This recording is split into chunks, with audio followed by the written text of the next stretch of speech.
السلام علیکم ورحمۃ اللہ وبرکاتہ۔ محترم دینی بھائیوں بہنوں اور عزیز طالبات، بسم اللہ الرحمن الرحیم وبہ نستعین۔ ہم لوگ اس سے پہلے درس میں ہم لوگوں نے کتاب الایمان کا 10واں باب پڑھا تھا۔ باب علامت الایمان حب الانصار، باب علامت الایمان حب الانصار، کہ باب انصار سے محبت کرنا ایمان کی پہچان ہے۔ اس میں نبی علیہ الصلوۃ والسلام کی وہ حدیث نقل کرتی ہے امام بخاری رحمۃ اللہ علیہ نے، جو حضرت انس بن مالک رضی اللہ تعالیٰ عنہ سے روایت ہے، جو آیت الایمان حب الانصار و آیت النفاق بغض الانصار، اس پہ بات ہو گئی تھی، تفصیل سے بات ہوئی، اور اس سے جو ہماری زندگی میں جو فائدہ حاصل ہوتا ہے وہ بھی بات ہو گئی۔ لیکن اب ہم اس وقت جو ہے وہ 11واں باب پڑھیں گے۔ اس میں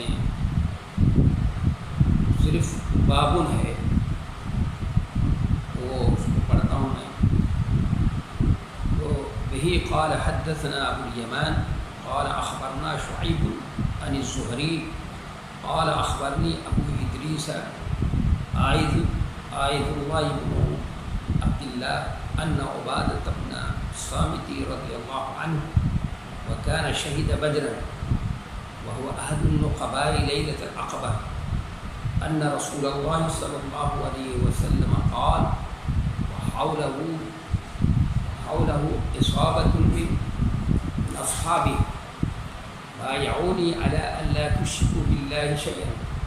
ولا تسرقوا ولا تزنوا ولا تقتلوا أولادكم ولا تأتوا ببهتان تفترونه بين أيديكم وأرجلكم ولا تعصوا في معروف ومن وفى منكم فأجره على الله ومن أصاب من ذلك شيئا فعوقب في الدنيا فهو كفارة له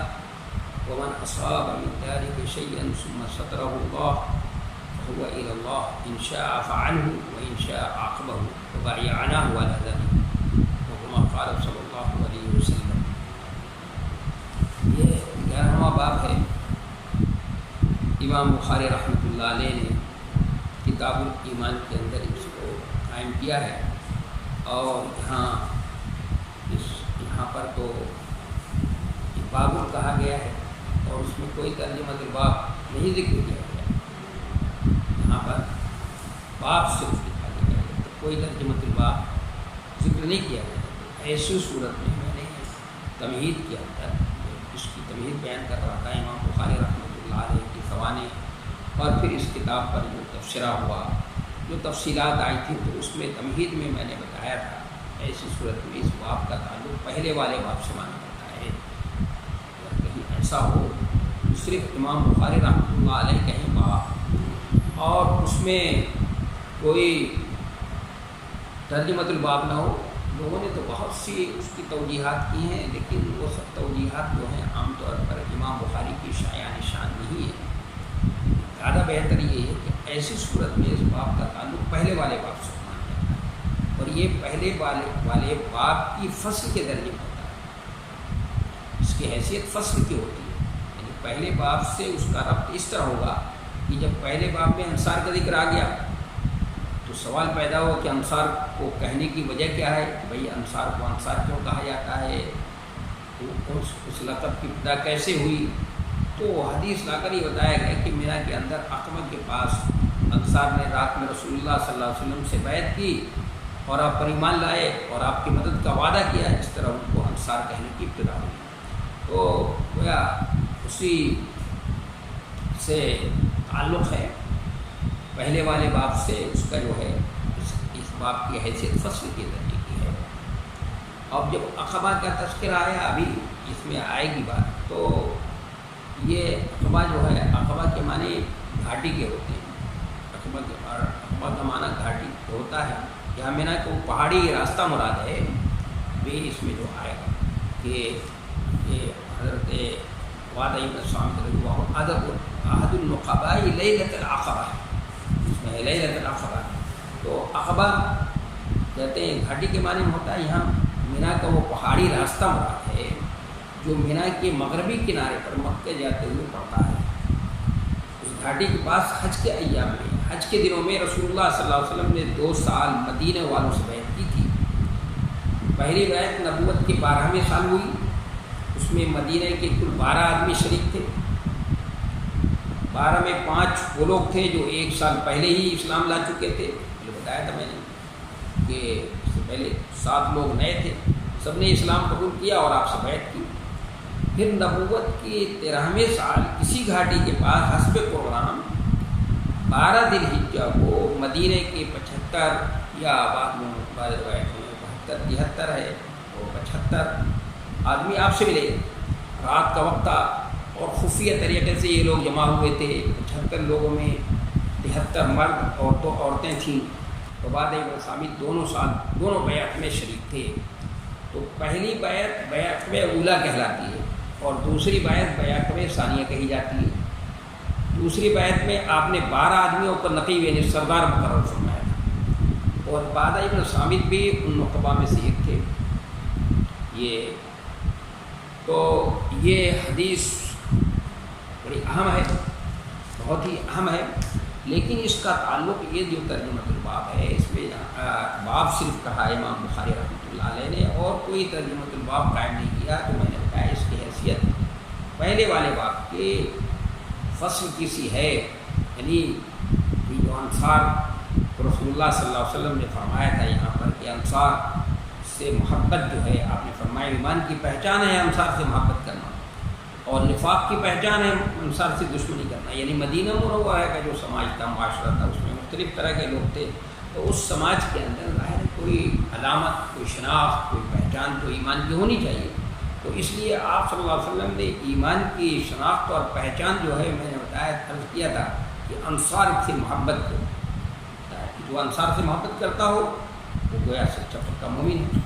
اور جو بغض اور اناد رکھتا ہوگا وہ منافق ہوگا۔ تو وہیں پر یہ بھی کہ مہاجرین کی سے محبت کو کیوں نہیں آپ نے اس کو ایمان کی پہچان اور یہ بتایا، وہ تو زیادہ قربانیاں دی تھی، کے مقابلے میں زیادہ قربانیاں، تو اس کا جواب بھی میں نے بتایا تھا کہ چونکہ وہ آپ کے ہم وطن ہیں، آپ کے سے اکثر و بیشتر وہ آپ کے خانوادے ہی سے تعلق رکھتے ہیں، تو وہاں پر ان کے ساتھ اجنبیت کا کوئی معاملہ نہیں ہو سکتا تھا۔ ان کے ساتھ تو اپنائیت کی بات تھی، ان کے ساتھ جو ہے ہمدردی کا معاملہ تو تھا ہی، ان کے ساتھ اجنبیت کا معاملہ نہیں ہو سکتا تھا۔ جب اجنبیت کا معاملہ ان کے ساتھ ہو سکتا تھا، انصار کے ساتھ ہو سکتا تھا، کیونکہ آپ کے ہم وطن نہیں ہیں، آپ یہ دوسرے قبیلے کے لوگ ہیں، قبیلے اوس اور خزرج کے لوگ ہیں، یہ ملک یمن سے آ کر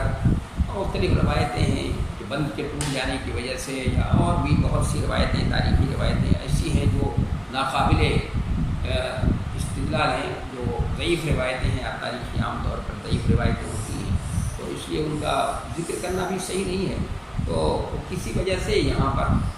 ہجرت کر کے یہاں آ گئے اور مدینہ کے منورہ کے پرجوار میں آباد ہو گئے۔ یمن کے لوگ ملک شام کے علاقے میں بھی مناظرہ جو وہ رساسنہ تھے، وہ ملک شام کے علاقے میں وہ وہاں پر مقیم ہوئے تھے، اور مناظرہ جو ہے ایران کے قریب پرجوار میں وہ آ کر آباد ہوئے اور حکومت بھی کی، اور کسریٰ کے تابع تھے، اور رساسنہ جو ہے قیصر روم کے تابع تھے۔ اور یہ اوس اور خزرج کے لوگ جو ہے مدینہ منورہ میں قبیلے بنو خزاعہ والے جو ہے وہ مکہ مکرمہ کے قریب آ کر آباد ہوئے۔ تو یہ قحطانی جو ہیں بہت سے جزیرۃ العرب کے بہت سے علاقوں میں، اس حجازی علاقے میں بھی آ کر جو ہے کیا ہو گئے، آباد ہو گئے مختلف جگہوں پر۔ جگہ کی تنگی کی وجہ سے یا ذریعہ معاش کی وجہ سے یا بند کے ٹوٹ جانے کی وجہ سے، سیلاب آ جانے کی وجہ سے، باہر صورت کسی وجہ سے، یا ان کو یہ بتایا گیا کہ بھائی یہاں پہ وبا پھیلنے والی ہے، بیماری آنے والی ہے، اس کی وجہ سے وہ جزیرۃ العرب کے دوسرے علاقوں میں، مختلف علاقوں میں پھیل گئے تھے۔ تو یہ چونکہ دوسرے قبیلے سے تعلق رکھتے تھے تو ان سے جو ہے اپنائیت کا معاملہ نہیں ہو سکتا تھا، اس لیے آپ صلی اللہ علیہ وسلم نے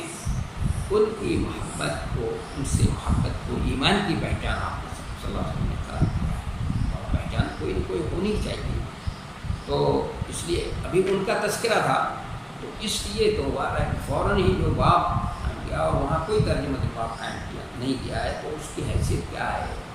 اس کی حیثیت فصل کی ہے، یعنی اس میں دو باتیں بتائی گئی تھی اس سے کہ انصار کو انصار کیوں کہا گیا، انصار کو یہ مقام مرتبہ کیوں ملا،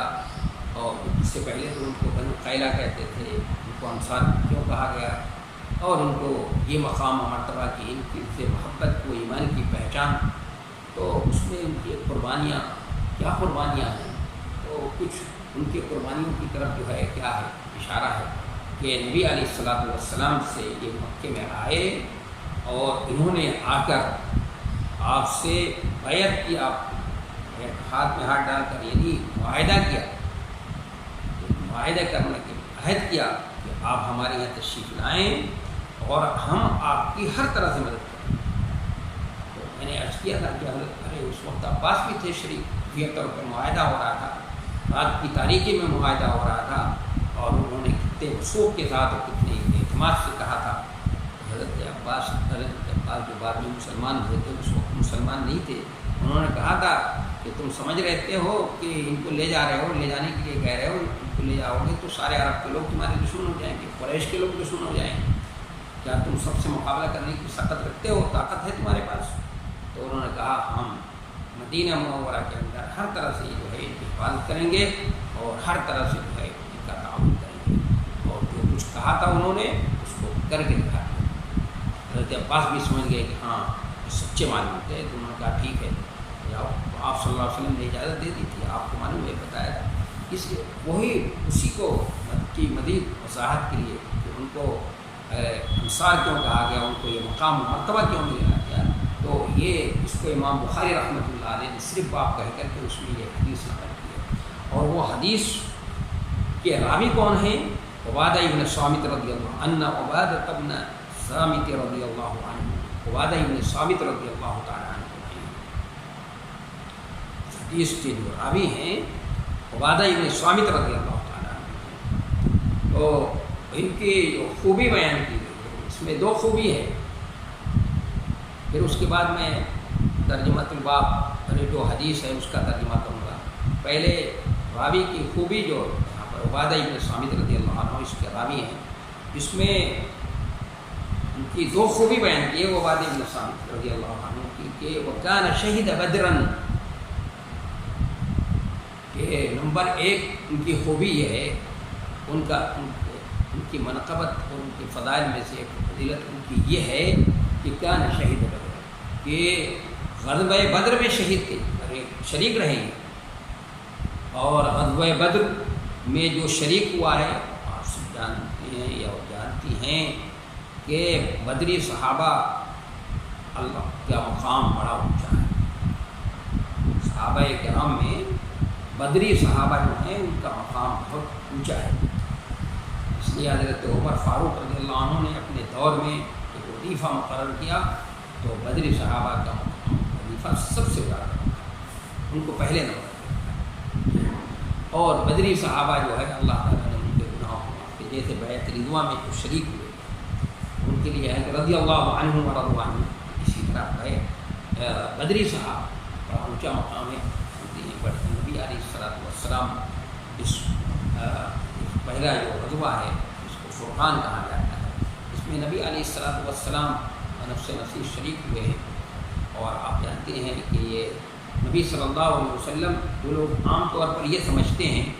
کہ نبی صلی اللہ علیہ وسلم وہ غزوے کے لیے نہیں نکلے تھے بلکہ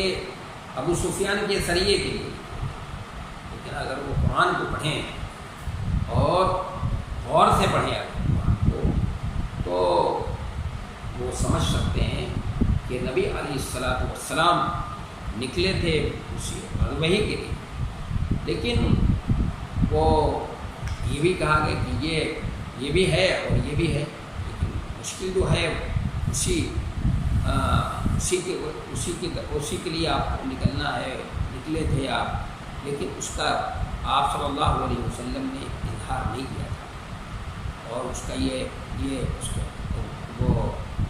لوگوں کو بتایا نہیں تھا، اس لیے کہ آپ صلی اللہ علیہ وسلم عام طور پر اس موقع پر ایسے موقع پر اگر آپ کو مشرق میں جانا ہوتا تو مغرب کی طرف اشارہ کرتے، شمال میں جانا ہوتا تو آپ جنوب کی طرف جو ہے اشارہ کرتے تھے. صرف ایک مرتبہ توریے سے کام نہیں لیا ہے آپ صلی اللہ علیہ وسلم نے, تو عام طور پہ توریے سے کام لیتے تھے آپ صلی اللہ علیہ وسلم. اور توریہ کہتے ہیں کہ ادب کی اصطلاح میں بہت اہم چیز ہے, اس کی بڑی اہمیت ہے. لوگ اس کو سمجھ نہیں پاتے, اس توریے کو سمجھ نہیں پاتے. جیسے حضرت ابراہیم علیہ السلام نے توریے سے کام لیا تھا, اور کیا توریے سے کام لیا تھا, اپنی بیوی کے بارے میں کہ یہ میری بہن ہے, دینی بہن, دینی تو بہن ہے, تو وہ توریے سے کام لیا, تو اس کو لوگ کہتے ہیں کہ حضرت ابراہیم نے کیا کر دیا. اور توریے کی بہت بے شمار مثالیں ہیں. نبی علیہ السلام کے صحابہ کرام نے بھی توریے سے کام کیا. حضرت ابوبکر صدیق رضی اللہ تعالیٰ عنہ نے توریے سے کام لیا. ہجرت کے موقع بعد جب کوئی پوچھتا تھا آپ سے کہ بھائی کہیں ملاقات ہوتی, کسی سے ملاقات ہوتی, تو پوچھتے ہی ابھی آپ کون ہیں بھائی, بتاتے اپنا نام بتاتے, اور یہ آپ کے ساتھ کون ہے, کہ آپ کہتے یہدین السبیل, رجل یہدین السبیل, کہ ہمیں سیدھے راستے کی رہنمائی کرتے ہیں. ایسے شخص ہیں جو سیدھے راستے کی رہنمائی کرتے ہیں. صحیح ہے, نبی صلی اللہ علیہ وسلم ہادی ہیں, ان کے رہبر ہیں, تو آپ کا نام نہیں بتا رہے ہیں, بلکہ توریے سے کام بھی. تو یہ توریہ جو ہے, تو یہ لوگ یہ سمجھتے ہیں کہ توریہ یہ کوئی اس کی حقیقت ہی نہیں, کوئی اہمیت نہیں ہے. اس لیے بہت سے لوگ اعتراضات کرتے ہیں. اور آج کل کے خاص طور سے جو مغرب زدہ لوگ ہیں, مغرب مائنڈ ہیں, جن کا مزاج جو مغرب والا ہے, تو وہ تو اس طرح کی چیزیں بہت نکالتے رہتے ہیں, اور اس طرح کی چیزیں جو ہیں وہ پیش کرتے ہیں. یہ موقع نہیں ہے تفصیل کا, وہ بہت زیادہ تفصیل ہو جائے گی. یہ تو میں بتاتا کہ وہ 3 حدیثیں وہ پیش کرتے ہیں, اور اس میں کیا حقیقت ہے, کہاں تک کتنی حقیقت ہے, اور کیا بات ہے, وہ سمجھ نہیں پاتے. تو بدری صحابی ہیں. سب سے بڑی بات یہ کہ بدری صحابہ کا بہت اونچا مقام ہے, اور نبی علیہ السلام یہ تھے جنگ ہی کے لیے, اور یہ تھا. لیکن آپ جانتے ہیں پھر جنگ ہوئی, اور آپ نے اس سے پہلے مشورہ کیا, کیونکہ معاہدے میں یہ بات تھی کہ مدینے کے اندر ہم آپ کی کیا کریں گے, ہر طرح سے, اور یہ جنگ ہو رہی ہے مدینے سے باہر. تو آپ صلی اللہ علیہ وسلم نے سب سے پہلے مشورہ کیا نکلنے کے بعد, طے ہوگا کہ تو جنگ ہونی ہے, اور اسی کے لیے نکلے ہی تھے آپ صلی اللہ علیہ وسلم. تو حاضرین نے بڑھ چڑھ کر حصہ لیا, اور اپنا یہ رائے دی, آپ خاموش رہے. تو ایک انصار اٹھے اور انہوں نے کہا کہ آپ ہماری رائے معلوم کرنا چاہتے ہیں اللہ کے رسول. تو آپ نے فرمایا ہاں تمہاری رائے چاہتا ہوں, تم انصار کی, اس لیے معلوم کرنا چاہتے ہیں آپ. اور اسی لیے آپ غزوہ بدر سے پہلے دیکھیں گے کہ 7-8 سریے ہوئے ہیں, سریے بھیجے ہیں آپ صلی اللہ علیہ وسلم نے غزوہ بدر سے پہلے.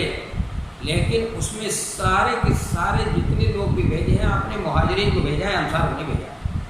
اس کی وجہ یہ تھی کہ انصار سے جو معاہدہ تھا, جو وعدہ تھا, ان سے معاہدہ یہی تھا کہ میں مدینے کے اندر یہ کریں گے. تو اس لیے غزوہ بدر سے پہلے جو اس کی یعنی آپ کی جو سیاسی حکمت ہے, اور نفسیاتی طور پر ان پر اپنی طاقت اور اپنی قوت کا جو ہے وہ زور ڈالنا, اور یہ آپ صلی اللہ علیہ وسلم نے حکمت کے ساتھ وہ سب کام کیا. وہ سرایا کوئی ایسے ویسے سرایا نہیں, ان کی بھی بڑی اہمیت ہے, جن کو عام طور پہ ہمارے سیرت نگار اور مورخین جو ہے ان کا تذکرہ نہیں کرتے. حالانکہ ان کا تذکرہ ضرور ہونا چاہیے, ان کا تذکرہ تو سب سے پہلے ہونا چاہیے, اور اس کی بھی بڑی اہمیت ہے. تو اس میں آپ صلی اللہ علیہ وسلم نے مہاجرین کو بھیجا ہے, انصار کو کبھی انصار نہیں بھیجا. اس کی وجہ یہ تھی کہ ان سے معاہدہ تھا یہ مدینے کے اندر. اس لیے باہر کا معاملہ سرایا, جتنے بھی باہر کے معاملات حالات کا جائزہ لینے کے لیے, اور اپنا سیاسی اپنی سیاسی ٹھاک بیٹھانے کے لیے آپ صلی اللہ علیہ وسلم نے جتنے بھی کام کیے ہیں انصار سے کام کیا, ارے مہاجرین سے کام کیا ہے آپ صلی اللہ علیہ وسلم. تو اب یہ اور وہاں سے مدینے سے باہر جنگ ہو رہی ہے, مدینے سے باہر ہے, تو اس لیے آپ نے مشورہ کیا. تو مہاجرین کی طرف سے رائے آ گئی, انصار کی طرف سے نہیں آ رہی تھی. تو آپ انصار میں سے صحابی نے کہا کہ ہماری رائے معلوم کرنے جاتے ہیں آپ صلی اللہ علیہ وسلم کے سردار. تو آپ نے فرمایا ہاں جو سردار نے ایسی تقریر کی ہے کہ اللہ کے رسول آپ کو ہمیں حکم دیجیے, آپ ہمیں جو بھی حکم دیں گے ہم اس کو کرنے کے لیے تیار ہیں. اور حضرت مقداد بن اسود اسی رضی اللہ تعالیٰ عنہ نے جو تقریر کی ہے اور ایسی تقریر کی ہے کہ نبی صلی اللہ علیہ وسلم خوش ہو گئے, جس کو کتاب الجہاد کے اندر امام بخاری رحمۃ اللہ علیہ نے نقل کیا ہے اس تقریر کا مضمون بھی. اور تو حضرت عمر فاروق رضی اللہ تعالیٰ عنہ ان سے کہا کرتے تھے کہ تم اگر یہ مجھے تقریر دے دو اپنی یہ تو میں اپنی زندگی کا سارا عمل تم کو دے دوں. تو حضرت عبادہ بن ثابت رضی اللہ تعالیٰ عنہ کی پہلی خوبی یہ ہے کہ بدری صحابی ہیں, اور دوسری خوبی یہ ہے کہ بیعت عقبہ کے نقیب ہیں. 12 نقیب آپ صلی اللہ علیہ وسلم نے ابھی عرض کیا میں نے کہ 12 نقیب آپ صلی اللہ علیہ وسلم نے بند کیے, اور بیعت عقبہ 2 مرتبہ ہوئی ہے. پہلے سال 12 صحابی تھے, 12 مدینے کے لوگ تھے, پہلے سال ہوئی اس میں بھی شریک رہے یہ, اور دوسرے سال 75 یا 72 جو بھی جتنے بھی لوگ تھے شریک ہوئے تھے آئے تھے, اس میں بھی شریک رہے ہیں. اور اس میں جو 12 نقیب سردار مقرر کیے ہیں نبی صلی اللہ علیہ وسلم نے ان میں سے ایک ہیں. تو حضرت عبادہ بن ثابت اس حدیث کے راوی ہیں جن کے یہ اہمیت ہے, اور نبی علیہ الصلوۃ والسلام کے خانوادے سے یعنی کہ نانیہال کے رشتے سے آپ صلی اللہ علیہ وسلم کے قریبی بھی ہوتے ہیں یہ, ان سے روایت ہے یہ. تو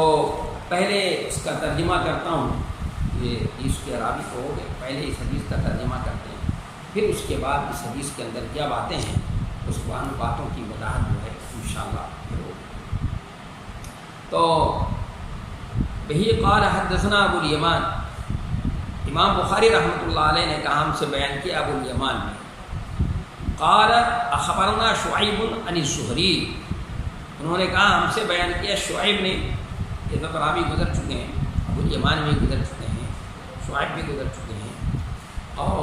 امام زہری تو تفصیل سے گزر چکے ہیں. انہوں نے زہری سے قال اخبرنی ابو ادریس عائد اللہ ابن عبداللہ, انہوں نے کہا ہم کو خبر دی ابو ادریس عائد اللہ ابن عبداللہ نے ان عبادۃ بن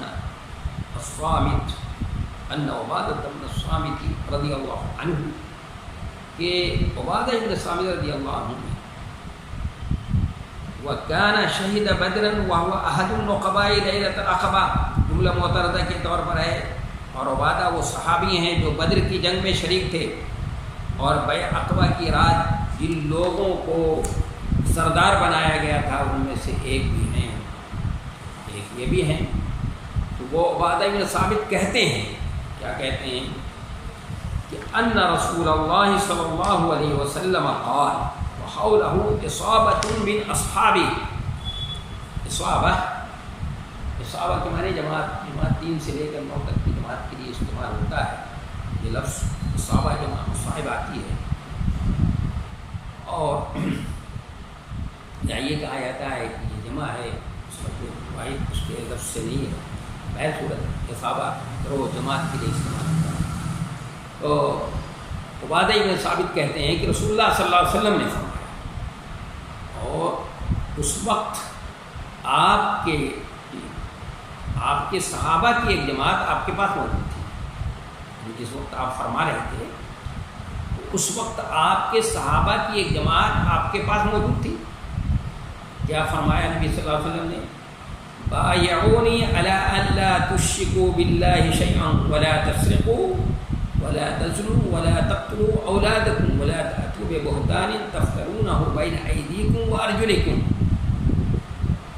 نبی صلی اللہ علیہ وسلم کہہ رہے ہیں کہ عبادہ بن ثابت کہتے ہیں کہ رسول اللہ صلی اللہ علیہ وسلم نے فرمایا اس وقت آپ کے صحابہ کی ایک جماعت آپ کے پاس موجود تھی کہ مجھ سے تم لوگ اس بات پر بیعت کرو کہ اللہ کے ساتھ کسی کو شریک نہیں کرو گے, اللہ کے ساتھ